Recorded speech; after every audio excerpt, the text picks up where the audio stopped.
بسم اللہ الرحمن الرحیم۔ تفہیم القرآن، سید ابو الاعلی مودودی۔ سمع و بصر نے تفہیم القرآن کی مکمل 6 جلدوں کی آڈیو سی ڈی بھی تیار کی ہے۔ سمع و بصر نے کچھ اہل خیر کے تعاون سے مولانا سید ابو الاعلی مودودی رحمۃ اللہ علیہ کی مشہور تفسیر تفہیم القرآن کی 6 جلدوں کو 6 آڈیو سی ڈی MP3 کی شکل میں تیار کیا ہے۔ اس میں تلاوت عبد الرحمن الحذیفی کی ہے، ترجمہ اور سورتوں کا تعارف عظیم سرور کی آواز میں ہے، تفسیری حواشی سید سفیر حسن سبزواری اور پروفیسر عبد القدیر سلیم کی آواز میں ہے۔ پروگرام کے مطابق تمام تر تفسیری حواشی سفیر حسن صاحب ہی کو پڑھنا تھے، لیکن اس کام کے دوران میں ان کا انتقال ہو گیا اور وہ اپنے رب کے پاس چلے گئے۔ ان للہ و انا الیہ راجعون۔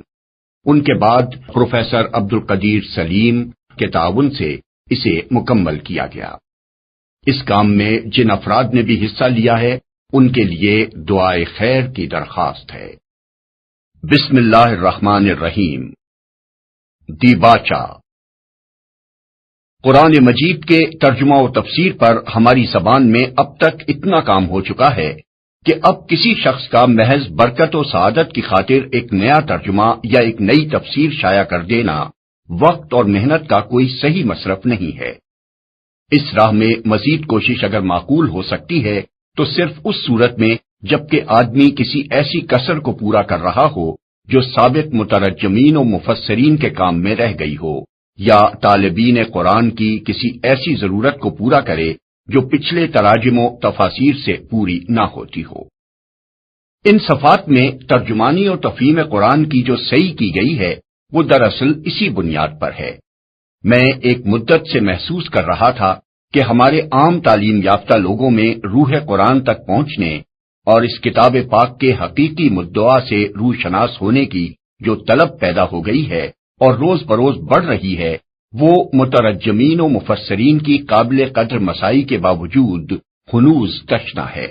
اس کے ساتھ میں یہ احساس بھی اپنے اندر پا رہا تھا کہ اس تشنگی کو بجھانے کے لیے کچھ نہ کچھ خدمت میں بھی کر سکتا ہوں۔ انہی دونوں احساسات نے مجھے اس کوشش پر مجبور کیا جس کے ثمرات ہدیہ ناظرین کیے جا رہے ہیں۔ اگر فی الواقع میری یہ حقیر پیشکش لوگوں کے لیے فہم قرآن میں کچھ بھی مددگار ثابت ہوئی تو یہ میری بڑی خوش نصیبی ہوگی۔ اس کام میں میرے پیش نظر علماء اور محققین کی ضروریات نہیں ہیں اور نہ ان لوگوں کی ضروریات ہیں جو عربی زبان اور علوم دینیہ کی تحصیل سے فارغ ہونے کے بعد قرآن مجید کا گہرا تحقیقی مطالعہ کرنا چاہتے ہیں۔ ایسے حضرات کی پیاس بجھانے کے لیے بہت کچھ سامان پہلے سے موجود ہے۔ میں جن لوگوں کی خدمت کرنا چاہتا ہوں وہ اوسط درجے کے تعلیم یافتہ لوگ ہیں جو عربی سے اچھی طرح واقف نہیں ہیں اور علوم قرآن کے وسیع ذخیرے سے استفادہ کرنا جن کے لیے ممکن نہیں ہے۔ انہی کی ضروریات کو میں نے پیش نظر رکھا ہے۔ اس وجہ سے بہت سے ان تفسیری مباحث کو میں نے سرے سے ہاتھ ہی نہیں لگایا جو علم تفسیر میں بڑی اہمیت رکھتے ہیں مگر اس طبقے کے لیے غیر ضروری ہیں۔ پھر جو مقصد میں نے اس کام میں اپنے سامنے رکھا ہے وہ یہ ہے کہ ایک عام ناظر اس کتاب کو پڑھتے ہوئے قرآن کا مفہوم و مدعا بالکل صاف صاف سمجھتا چلا جائے اور اس سے وہی اثر قبول کرے جو قرآن اس پر ڈالنا چاہتا ہے۔ نیز دوران مطالعہ میں جہاں جہاں اسے الجھنیں پیش آ سکتی ہوں وہ صاف کر دی جائیں اور جہاں کچھ سوالات اس کے ذہن میں پیدا ہوں ان کا جواب اسے بروقت مل جائے۔ یہ میری کوشش ہے۔ اب اس امر کا فیصلہ عام ناظرین ہی کر سکتے ہیں کہ میں اس میں کہاں تک کامیاب ہوا ہوں۔ بہرحال یہ حرف آخر نہیں ہے۔ ہر ناظر سے میری درخواست ہے کہ جہاں کوئی تشنگی محسوس ہو یا کسی سوال کا جواب نہ ملے یا مدعا اچھی طرح واضح نہ ہو رہا ہو، اس سے مجھے مطلع کیا جائے تاکہ میں اس خدمت کو زیادہ سے زیادہ مفید بنا سکوں۔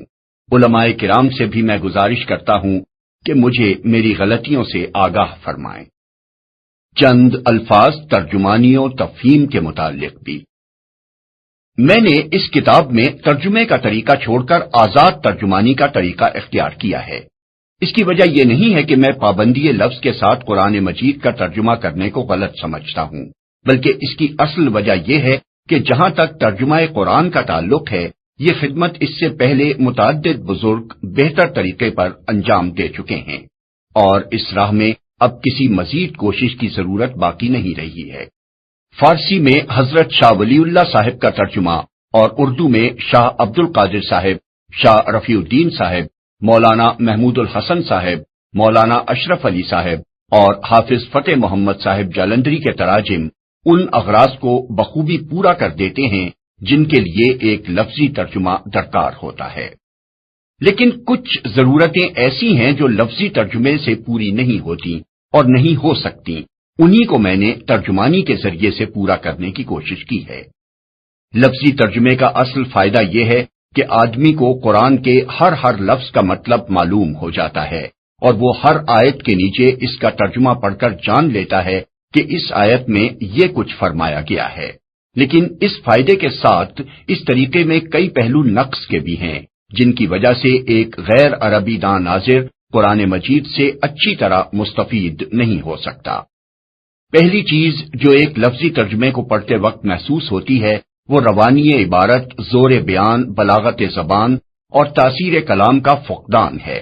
قرآن کی سطروں کے نیچے آدمی کو ایک ایسی بے جان عبارت ملتی ہے جسے پڑھ کر نہ اس کی روح وجد میں آتی ہے، نہ اس کے رونگٹے کھڑے ہوتے ہیں، نہ اس کی آنکھوں سے آنسو جاری ہوتے ہیں، نہ اس کے جذبات میں کوئی طوفان برپا ہوتا ہے، نہ اسے یہ محسوس ہوتا ہے کہ کوئی چیز عقل و فکر کو تسخیر کرتی ہوئی قلب و جگر تک اترتی چلی جا رہی ہے۔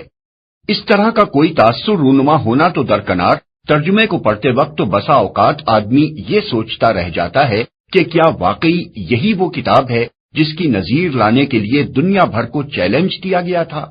اس کی وجہ یہ ہے کہ لفظی ترجمے کی چھلنی صرف دوا کے خشک اجزاء ہی کو اپنے اندر سے گزرنے دیتی ہے، رہی ادب کی وہ تیز و تند اسپرٹ جو قرآن کی اصل عبارت میں بھری ہوئی ہے، اس کا کوئی حصہ ترجمے میں شامل نہیں ہونے پاتا، وہ اس چھلنی کے اوپر ہی سے اڑ جاتی ہے۔ حالانکہ قرآن کی تاثیر میں اس کی پاکیزہ تعلیم اور اس کے عالی قدر مضامین کا جتنا حصہ ہے، اس کے ادب کا حصہ بھی اس سے کچھ کم نہیں ہے۔ یہی تو وہ چیز ہے جو سنگ دل سے سنگ دل آدمی کا دل بھی پگھلا دیتی تھی، جس نے بجلی کے کڑکے کی طرح عرب کی ساری زمین ہلا دی تھی، جس کی قوت تاثیر کا لوہا اس کے شدید ترین مخالفین تک مانتے تھے اور ڈرتے تھے کہ یہ جادو اثر کلام جو سنے گا وہ بالآخر نقد دل ہار بیٹھے گا۔ یہ چیز اگر قرآن میں نہ ہوتی اور وہ اسی طرح کی زبان میں نازل ہوا ہوتا جیسی اس کے ترجموں میں ہم کو ملتی ہے، تو اہل عرب کے دلوں کو گرمانے اور نرمانے میں اسے ہرگز وہ کامیابی حاصل نہ ہو سکتی جو فی الواقع اسے حاصل ہوئی۔ لفظی ترجموں سے طبائع کے پوری طرح متاثر نہ ہو سکنے کی ایک وجہ یہ بھی ہے کہ ترجمے بالعموم بین السطور درج کیے جاتے ہیں، یا نئے طرز کے مطابق صفحے کو دو حصوں میں تقسیم کر کے ایک طرف کلام اللہ اور دوسری طرف ترجمہ لکھا جاتا ہے۔ یہ طریقہ اس غرض کے لیے تو عین مناسب ہے جس کی خاطر آدمی لفظی ترجمہ پڑھتا ہے، کیونکہ اس طرح ہر لفظ اور ہر آیت کے مقابلے میں اس کا ترجمہ ملتا جاتا ہے۔ لیکن اس کا نقصان یہ ہے کہ ایک آدمی جس طرح دوسری کتابوں کو پڑھتا اور ان سے اثر قبول کرتا ہے، اس طرح وہ ترجمہ قرآن کو نہ تو مسلسل پڑھ سکتا ہے اور نہ اس سے اثر قبول کر سکتا ہے، کیونکہ بار بار ایک اجنبی زبان کی عبارت اس کے مطالعے کی راہ میں حائل ہوتی رہتی ہے۔ انگریزی ترجموں میں اس سے بھی زیادہ بے اثری پیدا کرنے کا ایک سبب یہ ہے کہ بائبل کے ترجمے کی پیروی میں قرآن کی ہر آیت کا ترجمہ الگ الگ نمبر وار درج کیا جاتا ہے۔ آپ کسی بہتر سے بہتر مضمون کو لے کر ذرا اس کے فقرے کو الگ کر دیجئے اور اوپر نیچے نمبر وار لکھ کر اسے پڑھیے، آپ کو خود محسوس ہو جائے گا کہ مربوط اور مسلسل عبارت سے جو اثر آپ کے ذہن پر پڑتا تھا، اس سے آدھا اثر بھی ان جدا جدا فکروں کے پڑھنے سے نہیں پڑتا۔ ایک اور وجہ اور بڑی اہم وجہ لفظی ترجمے کے غیر مؤثر ہونے کی یہ ہے کہ قرآن کا طرز بیان تحریری نہیں بلکہ تقریری ہے۔ اگر اس کو منتقل کرتے وقت تقریر کی زبان کو تحریر کی زبان میں تبدیل نہ کیا جائے اور جوں کا تو اس کا ترجمہ کر ڈالا جائے تو ساری عبارت غیر مربوط ہو کر رہ جاتی ہے۔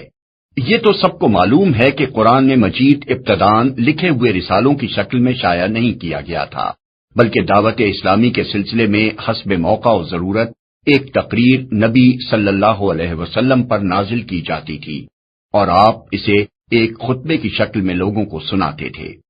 تقریر کی زبان اور تحریر کی زبان میں فطرتاً بہت بڑا فرق ہوتا ہے۔ مثلاً تحریر میں ایک شبہ کو بیان کر کے اسے رفع کیا جاتا ہے، مگر تقریر میں شبہ کرنے والے خود سامنے موجود ہوتے ہیں، اس لیے بسا اوقات یہ کہنے کی ضرورت ہی پیش نہیں آتی کہ لوگ ایسا کہتے ہیں، بلکہ مقرر آمد سخن ہی میں ایک فقرہ ایسا کہہ جاتا ہے جو ان کے شبہ کا جواب ہوتا ہے۔ تحریر میں سلسلہ کلام سے الگ مگر اس سے قریبی تعلق رکھنے والی کوئی بات کہنی ہو تو اس کو جملہ معترضہ کے طور پر کسی نہ کسی عبارت سے جدا کر کے لکھا جاتا ہے تاکہ ربط کلام ٹوٹنے نہ پائے۔ لیکن تقریر میں صرف لہجہ اور طرز خطاب بدل کر ایک مقرر بڑے بڑے جملہ ہائے معترضہ بولتا چلا جاتا ہے اور کوئی بے ربطی محسوس نہیں ہوتی۔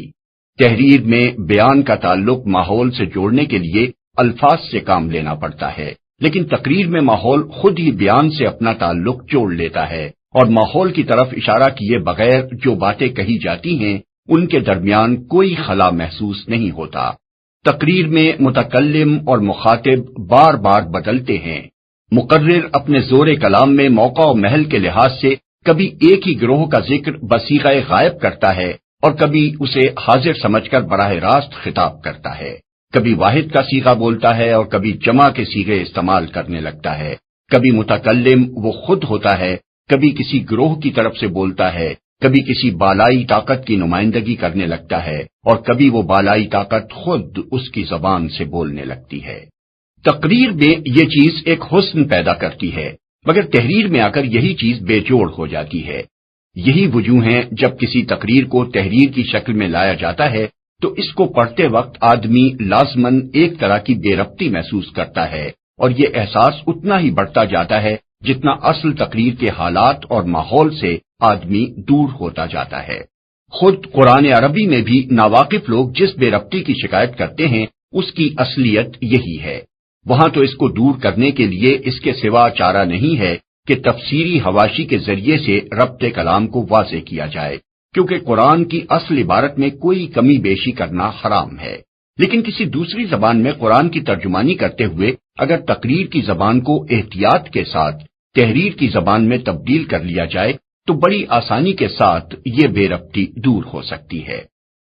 علاوہ بری جیسا کہ ابھی میں اشارتاً عرض کر چکا ہوں، قرآن مجید کی ہر سورت دراصل ایک تقریر تھی جو دعوت اسلامی کے کسی مرحلے میں ایک خاص موقع پر نازل ہوتی تھی۔ اس کا ایک خاص پس منظر ہوتا تھا، کچھ مخصوص حالات اس کا تقاضا کرتے تھے اور کچھ ضرورتیں ہوتی تھیں جنہیں پورا کرنے کے لیے وہ اترتی تھی۔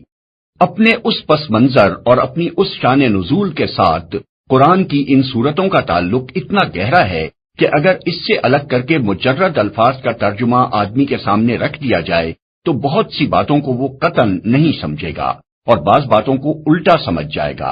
اور قرآن کا پورا مدعا تو شاید کہیں اس کے گرفت میں آئے گا ہی نہیں۔ قرآن عربی کے معاملے میں اس مشکل کو دور کرنے کے لیے تفسیر سے مدد لینی پڑتی ہے، کیونکہ اصل قرآن میں کسی چیز کا اضافہ نہیں کیا جا سکتا۔ لیکن دوسری زبان میں ہم اتنی آزادی برت سکتے ہیں کہ قرآن کی ترجمانی کرتے وقت کلام کو کسی نہ کسی حد تک اس کے پس منظر اور اس کے حالات نزول کے ساتھ جوڑتے چلے جائیں تاکہ ناظر کے لیے وہ پوری طرح بامانی ہو سکے۔ پھر ایک بات یہ بھی ہے کہ قرآن اگرچہ عربی مبین میں نازل ہوا ہے لیکن اس کے ساتھ وہ اپنی ایک مخصوص اصطلاحی زبان بھی رکھتا ہے۔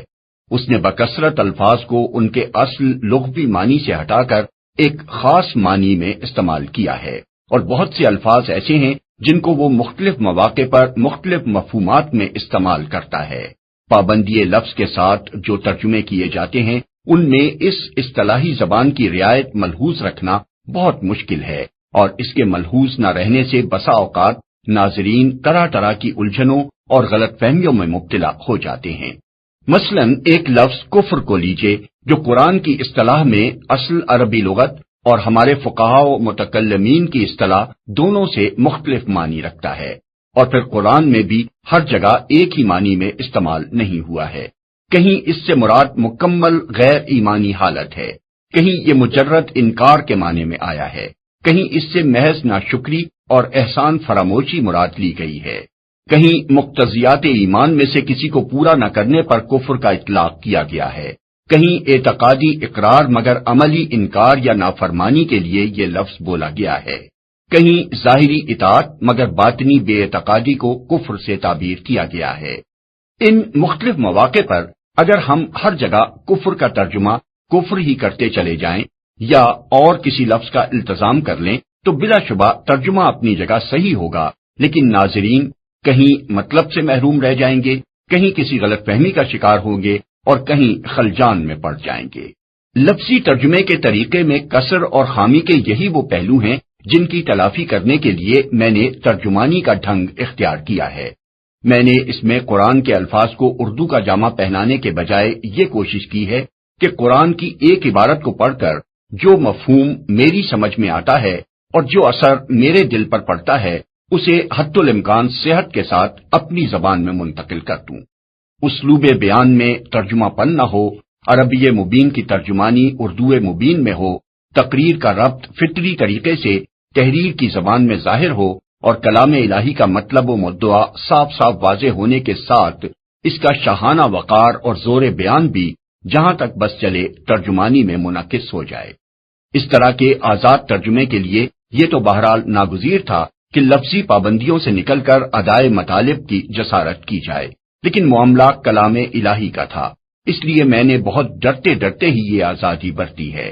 جس حد تک احتیاط میرے امکان میں تھی اس کو ملحوظ رکھتے ہوئے میں نے اس امر کا پورا اہتمام کیا ہے کہ قرآن کی اپنی عبارت جتنی آزادی بیان کی گنجائش دیتی ہے اس سے تجاوز نہ ہونے پائے۔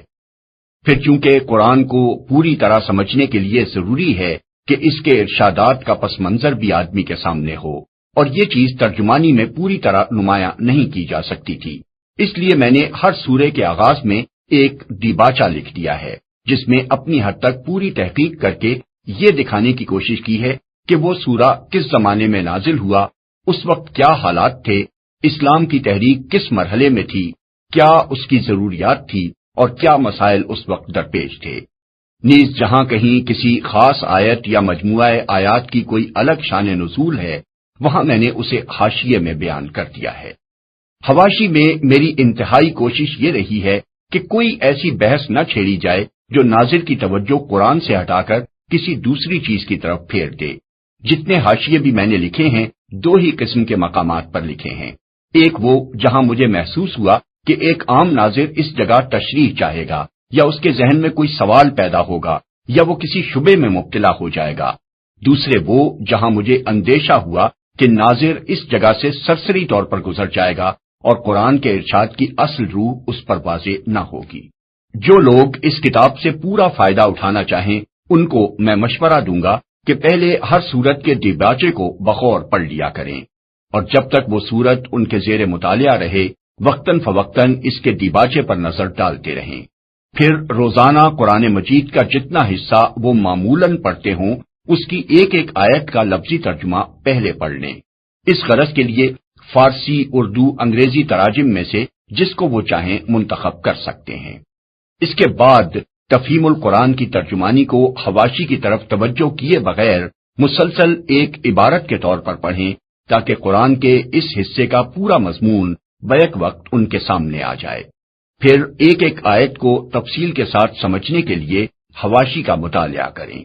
اس طرح پڑھنے سے مجھے توقع ہے کہ ایک عام ناظر کو قرآن مجید کی عالمانہ واقفیت نہ صحیح عامیانہ واقفیت انشاءاللہ بخوبی حاصل ہو جائے گی۔ اس کتاب کو میں نے محرم 1361 ہجری یعنی فروری 1942 میں شروع کیا تھا۔ 5 سال سے زیادہ مدت تک اس کا سلسلہ جاری رہا، یہاں تک کہ سورہ یوسف کے آخر تک ترجمانی اور تفہیم تیار ہو گئی۔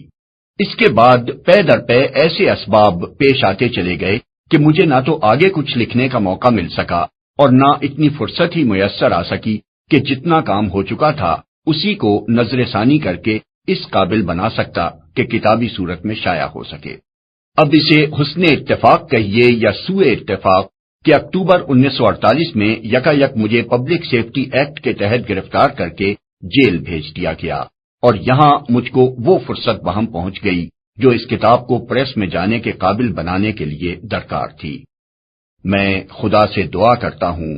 کہ جس غرض کے لیے میں نے یہ محنت کی ہے وہ پوری ہو، اور یہ کتاب قرآن مجید کے فہم میں بندگان خدا کے لیے واقعی کچھ مددگار ثابت ہو سکے۔ وما توفیقی الا باللہ العلی العظیم۔ نیو سینٹرل جیل، ملتان، 17 ذی-القعدہ 1368 ہجری، 11 ستمبر 1949۔ ابو العال